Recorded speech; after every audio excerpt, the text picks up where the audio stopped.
l'école, pendant la récréation. Grace est en train de jouer avec deux camarades quand, tout à coup, Gerta et Fifi font leur apparition. Hey, Grace, quand ton père viendra-t-il te chercher? Il est un laboureur, pas vrai? Il est parti laboureur très loin? Non, son père est un brouettier, un éboueur. Grace, tu n'es qu'une moins que rien. Le monde n'a pas besoin de toi. Ta place n'est pas auprès de nous. Laisse-la réfléchir, allons de l'autre côté. Grace va se cacher pour pleurer après leur départ. Et quelques minutes après, on entend sonner la cloche. Peut-être dirait-on que c'est un soulagement pour Grace, pourtant son cauchemar est loin de se terminer vu qu'elles sont dans la même classe. Ce qui veut dire que Grace les aura constamment sur son dos. De retour à la maison. Après les études. Écoutez-moi les enfants. Vous savez, je n'ai pas d'amis à l'école. Je suis méprisée partout. Personne ne m'aime. Ne dis pas cela, nous t'aimons. Vous m'aimez, c'est bien, mais je ne vais pas passer toute ma vie avec vous. Quand je suis à l'extérieur, tout le monde me rabaisse. Je me sens inférieure, partout où je passe. Dans la première école où j'étais, à cause des faibles moyens de ma mère, j'étais rejetée et ridiculisée par mes camarades. Je les avais compris. Mes souliers, mon uniforme, tout était usé. Maman ne comprenait rien dans tout ça, la pression subie par mes camarades. J'ai rencontré deux d'entre elles. Elles continuent à me rendre la vie impossible. Tout se ligue contre moi. Elles me tuent à petit feu. Il ne faut pas rester les bras croisés. Je vais avertir maman. Non, ne fais pas ça, cela va m'attirer plus d'ennuis. Ok, mais si cela persiste, je le ferai. D'accord, je connais la cause. De mon père je suis rejetée, de ma mère je suis acceptée, mais, pauvre, drôle lessivière, elle vient juste de mourir. Il ne me reste qu'à m'enfuir. Que je m'occupe de la maison en prenant la place de ma maman? Oui, elles ont parfaitement raison. Je les dérange constamment. 5 sur 7 avec elles, c'est difficile. Vivante ou morte, qui va s'en soucier? Pourquoi la mort ne vient-elle pas me chercher? Tu vois, la conversation était très longue, les autres ne comprenant rien, se sont dispersés. On n'a plus de temps pour jouer. Allons aider maman. En route, elle continue de parler toute seule. La peur, l'ennui, la faim, le chagrin, tout fait partie de mon lot quotidien. Ça ne m'étonnerait pas du tout. Je dois accepter mon destin. En pénétrant dans le salon, Grace entend quelqu'un dire. Ces deux-là?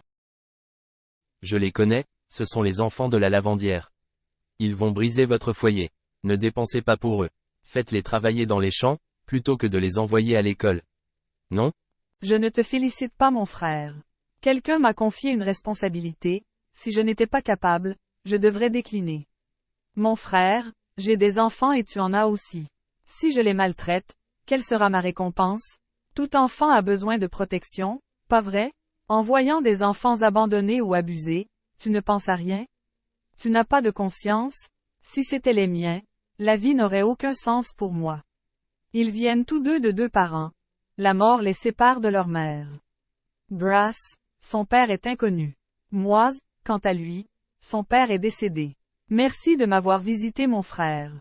Ne reviens jamais là-dessus. Elle appelle François, pour montrer le chemin aux visiteurs.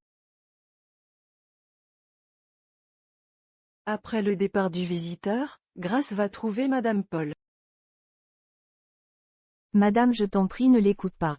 Ne me livre pas au bon plaisir de mes adversaires. Ce sont de faux témoins qui s'élèvent contre moi. Les gens ne jouent pas. Que tu sois coupable ou non, ils te lapident. Oui, c'est facile de médire contre son prochain. Si tout ce qu'il vient de dire est vrai pour toi, nous serons à la porte. Tu ne te sens pas découragée parfois?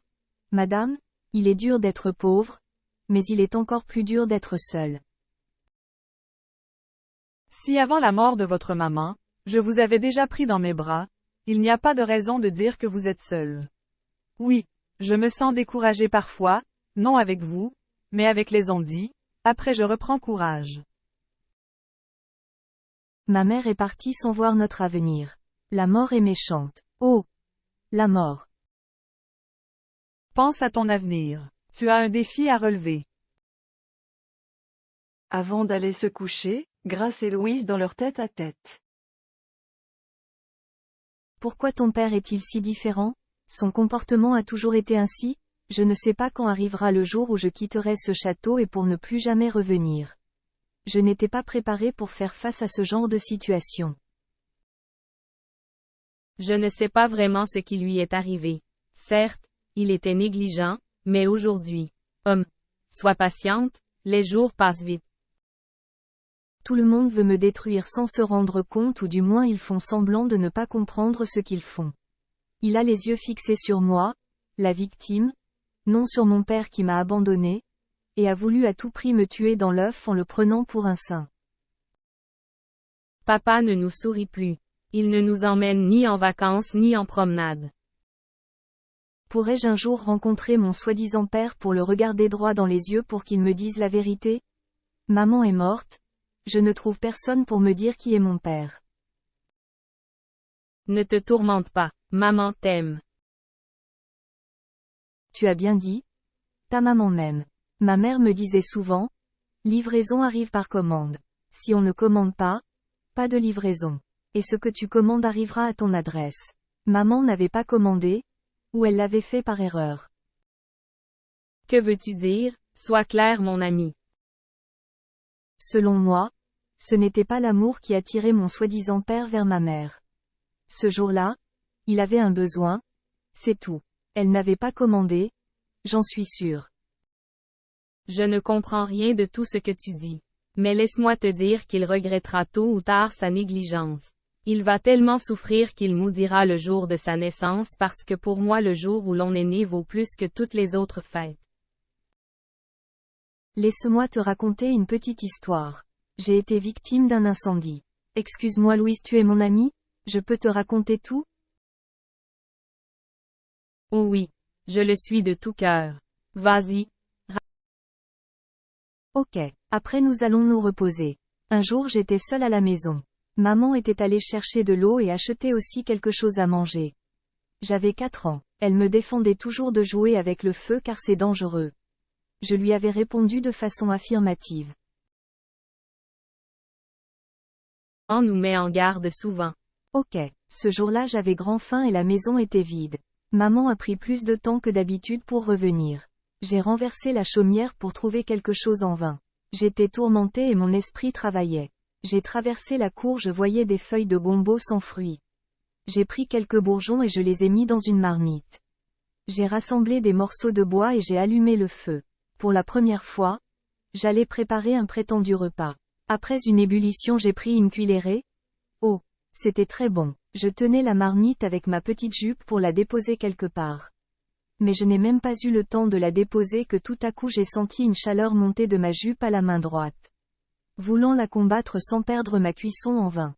Marmite renversée, jupe en feu et celui-ci a attaqué ma jambe. C'est triste. Oh Grace, tu as beaucoup souffert. Je suis désolée. Entendant mes cris, voilà maman qui arrive qui jette tout ce qu'elle porte sur moi pour me secourir. Nous avons pleuré. Par son courage le feu a été éteint et elle m'a donné des soins de grand-mère. Que s'est-il passé après? Qu'as-tu mangé? Ça a coupé ma faim et la nuit est arrivée. Elle m'a bercé comme un bébé. Ma pensée était bornée et je payais les conséquences de mes actes. Maman disait, je n'étais pas préparée pour avoir un enfant. Et chaque jour passé avec elle, elle me l'a répété plusieurs fois pour ne pas l'oublier. Je me souviens de cette histoire comme si c'était hier. Qui a tort, ma mère, moi-même ou le père prodigue? Je ne vais donner ni tort ni raison à personne. L'avenir dira le reste. L'arrivée de Madame Paul, parlant très fort, interrompt la conversation. Louise dit, à voix basse, tais-toi, maman arrive. Il me semble que Grace et Louise sont en train de faire quelque chose à cette heure-ci. Je dois vérifier. Tout doucement elle ouvre la porte. Ah. Oh non. Elles sont endormies. Elle les regarde, pose sur elles une couverture en laine et éteint la lumière puis elle s'en va, tout en refermant la porte après elle. Après son départ, elle se réveille, Louise dit tout. J'ai besoin de te parler Paul d'un sujet important. Veux-tu m'accorder quelques minutes? Il ne répond pas, il continue à lire son journal. Il aurait été préférable que je sois un journal et que tu me lises à chaque seconde. Il vaudrait mieux que tu sois un calendrier, je te remplacerai chaque année. Paul, Tu me compares à un calendrier? Tu viens de te comparer à un journal, pas vrai? Qui dit journal dit calendrier, tout est fait de papier. Jette-les dans de l'eau, ils produisent le même effet. En plus tu es bien chanceuse comme calendrier, tu as une durée de vie beaucoup plus longue, une année. Tout en secouant la tête, Madame Paul dit, « Ok monsieur. » Laisse-moi te dire quelque chose avant de t'entendre. Ne laisse pas mes enfants jouer avec ces deux-là. Je doute pour leur santé. De plus Louise partage sa chambre avec Grace, le même lit. Ils ont de vieilles habitudes qui vont corrompre leurs bonnes mœurs. Ils vont leur apprendre à mentir, à voler, et j'en passe. Tu vas trop loin, ils méritent un peu de respect. Fais une croix sur ta bouche et ne répète jamais cela, au péril de ta vie. Et si je te demande de les faire sortir maintenant de la maison? Rappelle-toi, à peine diplômé tu m'as demandé en mariage. Quand j'allais ouvrir la bouche pour parler, tu as dit, « Je ne peux pas souffrir davantage. » Mais madame, tu dois oublier le passé. Non, dis-moi la raison maintenant. Revenons à nos moutons. Tu as déjà un frère et deux sœurs à nourrir. Ta maman, bien qu'éloignée de la maison, partage avec nous tous les repas. Ça ne suffit pas, tu viens augmenter cela avec 2 mendiants. Ma maison ne servira pas à remplir ta mission, aider les nécessiteux. Tu penses qu'en la remplissant de sans-abri, de démunis, l'argent va envahir la maison? Désolé, puis-je accepter une chose pareille? Je ne vais pas ajouter un sou de plus. Ma maison est transformée en orphelinat, réfléchis. Ils ne sont pas des mendiants, mais des orphelins. De plus, je travaille. Ton salaire ne répond pas au poids des dépenses. Écoute, je peux te dire une chose? Mes enfants, ont-ils trouvé vraiment de la nourriture adéquate? Les mamans ne rejettent jamais leurs enfants, ce sont leurs pères qui les abandonnent. Je ne peux pas les aimer plus que ma famille. Ce que je sais. Il faut soulager ceux qui souffrent, ceux qui sont dans le besoin. Tu devrais toujours employer ton temps, tes talents, tes ressources aux plus faibles. Quand ta voiture s'arrête à mi-chemin pour une raison ou une autre, tu fais appel à un ami, ou à une compagnie spécialisée pour ce service. En quelques minutes, ton problème est résolu. Les frontières de la terre sont fermées aux orphelins, mais les frontières célestes sont bien ouvertes à eux. Si tu savais comment il est difficile de gagner, tu ne gaspillerais jamais. D'où viennent-ils? Qui sont-ils? Ils n'ont pas une famille qui pourrait les prendre en charge. C'est de l'argent perdu. Dépenser pour eux, de l'argent perdu? Tu es méchant. Tu connais cette famille, la façon dont elle vivait. Pense ce que tu veux. Je te donne du temps. Réfléchis et j'attends ta décision. Je sais qu'un jour, tu regretteras. Vis ta vie de femme généreuse et ne me parle plus d'eux.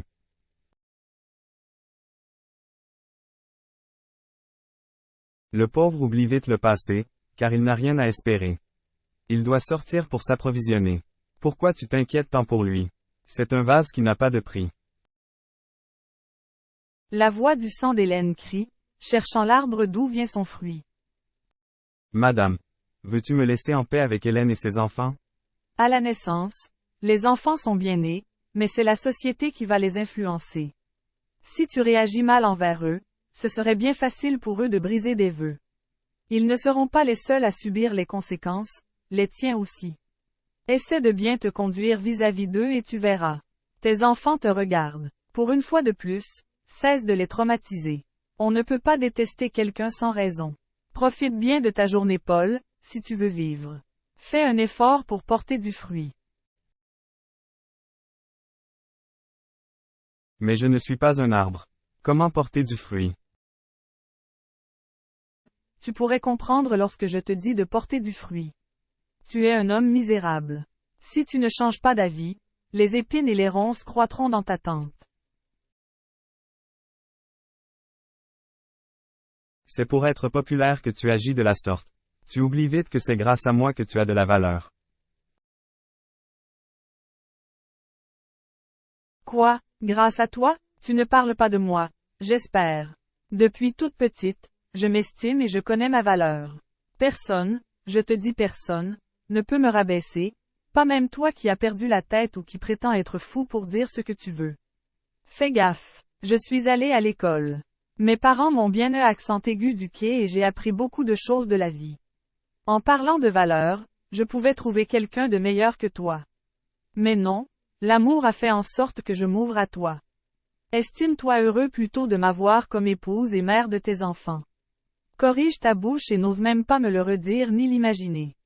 De plus, même si tu étais face à quelqu'un de peu de valeur comme tu le penses, sache qu'aux yeux de Dieu c'est toi qui n'en vaux pas la peine avec ta prétention de supériorité. Et, là encore, Dieu, qui est un Dieu d'amour fait miséricorde à tous. Alors, dis-moi qui tu es. Tu ne vaux pas plus que l'autre que tu méprises.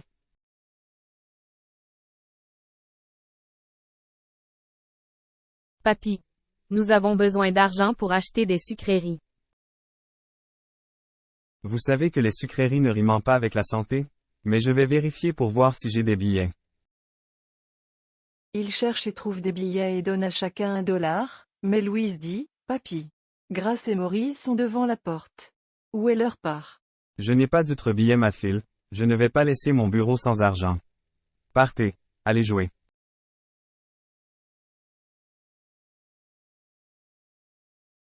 Mécontent, il se déplace et Louise s'adresse à Grace. Grace, je vais partager mon dollar avec toi. Si Will et Maurice vont acheter. Louise, dis-moi ce que je dois faire pour trouver l'appréciation de ton père. Je n'en sais rien. Et pour le dollar, tu veux la moitié? Accepte, je t'en prie, je suis ton ami. Non, je ne veux pas. Tu seras puni, ton père sera mécontent. Qui va le lui dire? Grace, je t'en prie, accepte. Il ne sera jamais au courant. Qui sait, il nous suit de près. D'ailleurs, je n'ai pas l'habitude de dépenser. Empoche ton dollar pour l'école de demain. Ce sera mieux, pas vrai? Pourquoi ton père me considère comme son ennemi? Je ne suis qu'une enfant. Je ne sais pas ce qui lui arrive en ces jours-ci. Je ne sais pas, il est si nerveux de nos jours. La présence d'un père compte beaucoup dans le foyer. Tu es contente? Ton père et ta mère vivent avec toi. Moi, je suis orpheline. Une seule chose, quand mon père sera réveillé de son assoupissement, s'il n'est pas mort, il verra si je suis sa fille ou non. Ne dis pas cela. Ton père vit, seulement, pour une raison ou une autre, il se fait absent. Il reste silencieux. Une longue absence équivaut à la mort. On ne se rencontrera jamais, et si seulement je le connaissais. Je n'ai pas besoin de son héritage.